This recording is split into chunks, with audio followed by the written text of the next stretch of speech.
Ya, Assalamualaikum Mas People.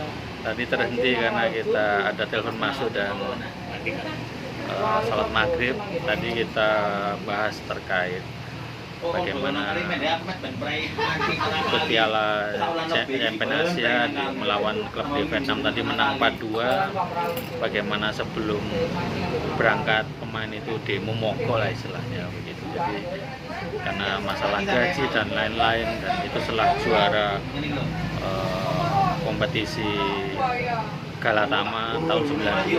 Kalau saya pribadi, Bos People, saya merasakan dari kecil, dari seperti Arema Boys, Mas Wahyu, mungkin salah satu band supporter satu-satunya mungkin yang punya sejarah sejak tahun 89 gitu. Kalau kita mau kapan-kapan kita nge-vlog sama beliaunya, jadi kita bicara sebuah Arema yang memang betul beda. Kita, kalau saya pribadi pasti bangga kan menyandang Arema. Saya ingat banget Bos People, saya mulai sering banyak proyek di luar pulau. Sampai kemarin di DPRD saya baju masih Arema kemana-mana, naik pesawat kayak naik angkot ya masih Arema. Itu salah satu contoh kalau saya pribadi. Nah ini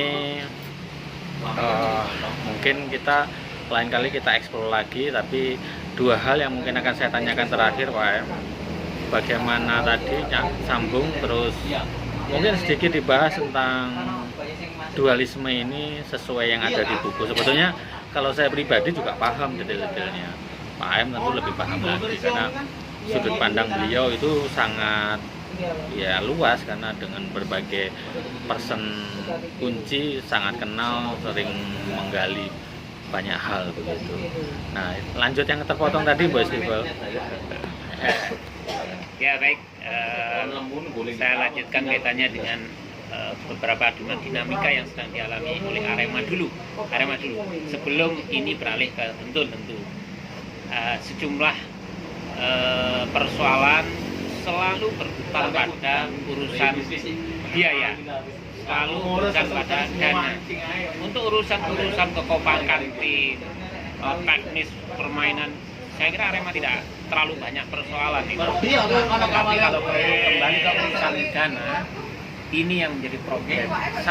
Sampai mungkin tidak pernah dalam sejarah klub di Indonesia pemain itu, gaji pemain itu dibayar dengan beras berkarung-karung. Ya ini hanya ada di Arema.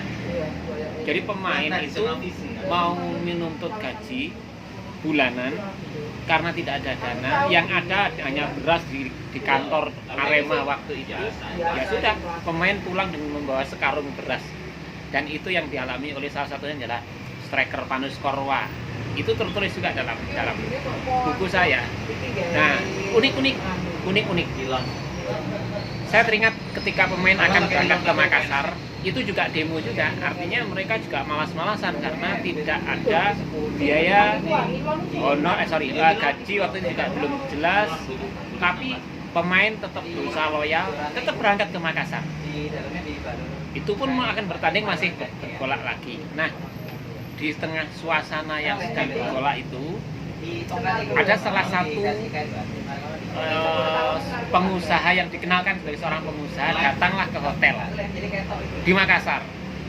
Nah, ketika itu si pengusaha itu mengaku sebagai orang yang fanatik terhadap Arema, maka ingin membantu keuangan Arema. Senenglah semua tim, pemain seneng, pelatih, asisten pelatih semua seneng. Sebagai bentuk kecintaannya pada Arema, si pengusaha ini menyerahkan kalung emas, mengaku kalung emas, dan ini dua buah kalung emas. Satu dikasihkan striker Arema kala itu Joko Gendut Susilo, yang satu dikasihkan asisten pelatih kala itu almarhum Mahdi Haris. Dua-duanya dikasih. Seneng semua, sudah pemain semangat. Wah, kita ternyata sudah dapat bisa bayaran, bisa dapat honor macam-macam lah. Nah, di tengah euforia, tandinglah. Setelah pertandingan semua sudah rembukan, enaknya gimana ini emasnya ini, ya, gitu kan. Joko Geduk sempat bilang bahwa oh ini untuk saya, kenapa? Karena tadi yang ngasih bilang bahwa ini untuk kapten. Nah, sehingga wah rame lah, maka Geduk berpikir oh enggak ya, ini untuk semua pemain ya, maka ayo kita bagi saja, tapi gimana caranya kita jual? Dua-duanya, di Mahdiari sama di Joko dijual ke pasar di sana. Nah, belakangan diketahui bahwa emas yang dijanjikan oleh pengusaha, yang katanya emas itu tadi, dicek di pasar, di toko emas, ini ternyata palsu. Heboh lah di pemain itu, heboh sekali. Wah, kadung seneng lah istilahnya itu. Ternyata itu hanya emas palsu, batal dan laku 200.000 zaman itu. Ya kira-kira 1 juta lah kalau sekarang kira-kira. Ya untuk apa gitu kan? Tapi ini menjadi cerita yang cukup menarik. Disitulah justru antar pemain itu merasakan suka bersama, duka bersama, dan ini yang menjadikan mereka cukup loyal sampai sekarang. Bahkan kemarin Anda tahu sendiri di Stadion Gajayana mereka bikin Arema Legend ya. Kalau mantan-mantan pemain kumpul, itu bukti bahwa mereka dari dulu sampai sekarang begitu kompaknya. Kira-kira begitulah. Itu cerita-cerita unik dan itu di buku juga saya tulis sebenarnya bahwa itu tidak ada dan tidak pernah terjadi lagi pasca era Bentul dan sampai sekarang. Kira-kira gitu. Jadi kuncinya menurut saya adalah di Arema ini adalah loyalitas, baik itu pemain dan supporternya yang luar biasa. Kala itu luar biasa. Ini yang mahal di Arema itu, yang sangat mahal adalah loyalitas. Spirit ketika bertanding di tengah lapangan sudah luar biasa. Ini menurut saya yang harus menjadi titik poin dari keberadaan Arema. Kira-kira gitu. Ya. Ya, bukunya Pak M kan banyak dibedah, Pak ya. Salah satu menurut saya buku yang mahal. Mahal kenapa? Karena menceritakan cukup detail menurut saya. Cukup detail itu beberapa sampai di akhir, sampai perpindahan ke Bentul itu juga menarik gitu.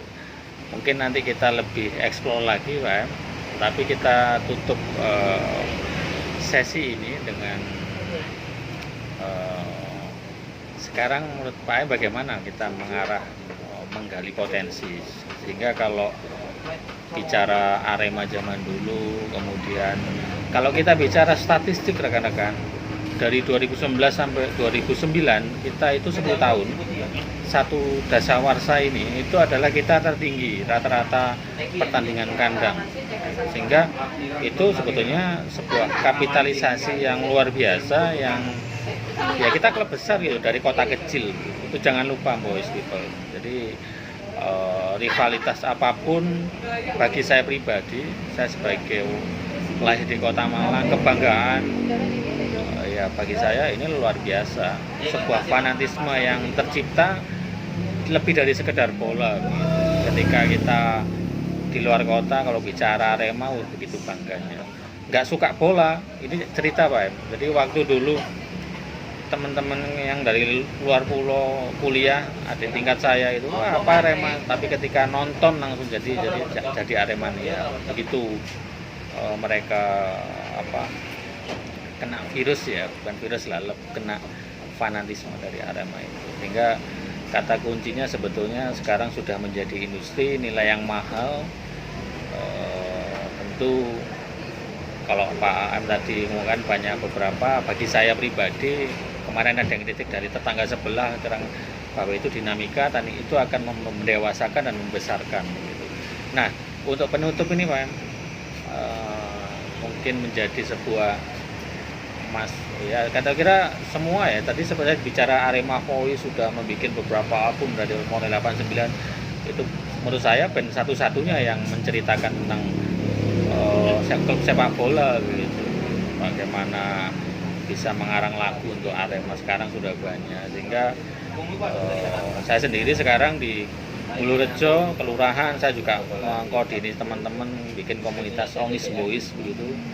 tujuan saya ya kita sudah mengarah kepada suatu kreativitas mengisi ya nonton, tapi kita membuat hal-hal kecil tapi membanggakan untuk lingkungan kita ya, untuk Arema ini. Nah, pesannya Pak AM dengan dinamika yang semakin sudah menjadi industri ini bagaimana begitu.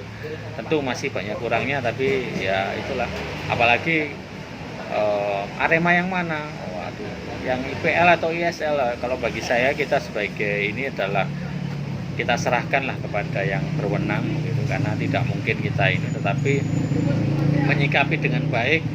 Nanti akan natural, ada episodonya, tapi naik turun itu biasa Mas. Organisasi itu pasang surut. Ini kata kuncinya terakhir itu Pak. Baik, jadi kalau saya melihat bahwa kita lihat Arema saja, Arema ya, bahwa ada Arema A, Arema B, menurut saya ini nanti mengalir saja, mengalir ya biar seleksi alam. Nah, tetapi yang terpenting dari sini semua bahwa Arema ini adalah aset semua menurut saya, khususnya untuk warga Malang Raya itu aset. Sehingga apapun bisa dalam tanda petik bisa dijual dengan Arema. Ada puluhan ribu orang yang bergantung dari Arema, mulai penjual-penjual lah, produsen-produsen, jersey macam-macam, itu sangat tergantung dengan Arema. Nah, ini harus sudah menjadi budaya bahwa kreativitas berbasis Arema ini harus kita kembangkan. Kita sangat prihatin, jujur saja, nama Aremania yang sempat harum dalam kurun berapa tahun itu sekarang sudah mulai dalam tanda petik kira-kira sudah tergeser lah menurut saya oleh supporter-supporter lain. Slemania contohnya, sekarang sudah mereka jauh lebih kreatif dari kita. Barangkali mereka belajarnya juga ke Aremania loh. Tetapi kita saya kira masih punya waktu, punya kesempatan untuk ayolah kita lebih kreatif. Tidak hanya kreatif ketika di lapangan menurut saya, tapi kita kreatif membuat sebuah kreasi-kreasi lain berbasis Arema. Baik itu tentu yang mengarah pada perekonomian menurut saya itu juga sangat besar, potensi itu masih sangat besar. Event-event berbasis Arema besar, produk-produk berbasis Arema juga punya peluang yang sangat luas. Ini yang harus kita manfaatkan. Di negara-negara lain sama, klub-klub itu juga memanfaatkan nama besarnya untuk menjadi entitas bisnis menurut saya. Justru entitas bisnis klub ini jauh lebih besar dari pemasukannya, jauh lebih besar dari tiketing misalnya begitu. Lah ini kita tiru yang baik dari klub-klub besar. Dan ini sangat menjual. Hanya memang pengaturan atau pengelolaan manajemen saja yang menurut saya kurang tertata, lebih baik lagi. Saya kira itu Kang Sam Andri. Terima kasih Pak M. Abdul Muntoli. Beliau adalah jurnalis senior Jawa Post Radar Malang. Beliau cukup lama pengalamannya beliau di bidang jurnalisme, dan yang paling membanggakan beliau menulis sebuah buku tentang Arema, ya, Arema Nabute. Jadi itu adalah, kalau ada pepatah, orang itu akan dilihat karena dia menulis tinggalannya ya Pak M. Jadi legacy. Jadi saya juga ingin menulis. Jadi Boys People, saya kira ya Arema luar biasa. Kalau mau dibandingkan sangat jauh deh, karena kita sudah jadi culture, budaya, habit bahwa kita bangga terhadap Arema. Apakah yang nggak menonton ke stadion bukan Arema? Sangat Arema.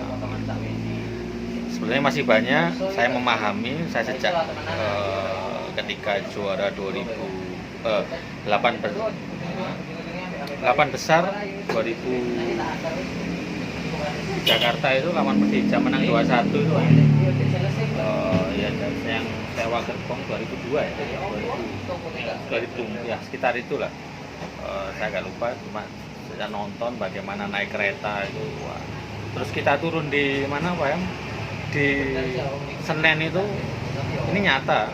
Jadi kita turun itu banyak warga itu takutan. Ya karena tanda kutip supporter sebelah. Kalau makan nggak bayar itu nyata Pak. Tapi ketika kita naik angkutan Metro Mini kita bayar semua gitu. Akhirnya kita naik, kita tertib, dan kita buktikan kita pionir kok, kita yang nyanyi pertama kok, dan itu sejarah, kita nggak bisa ini. Jangan lupa kultur kita dimulai dari bagaimana kita itu menyatukan, menghilangkan sekat-sekat egosian antar daerah yang dulu sering berkelahi dan lain-lain. Kita jadi Arema, kita bangga. Coba boys people lihat di kota-kota lain, kan masih ada geng motor dan lain-lain. Jadi ekses negatif, karena kalau kita ya karena kita Arema, kita coba bisa membangun budaya kebanggaan dengan ya bangga dari Arema ini jadi sebuah trigger yang menarik. Oke boys people, terima kasih Pak M. Mungkin kita lain waktu membahas hal-hal yang mungkin lebih dalam karena memang waktu terbatas, tapi ini sebuah esensi untuk 33 tahun Arema 14 Agustus, terlambat kemarin, tapi terima kasih Pak M. Ini sebagai ya bentuk apresiasi dan sukses untuk Pak M. Oke boys people, wassalamualaikum warahmatullahi wabarakatuh.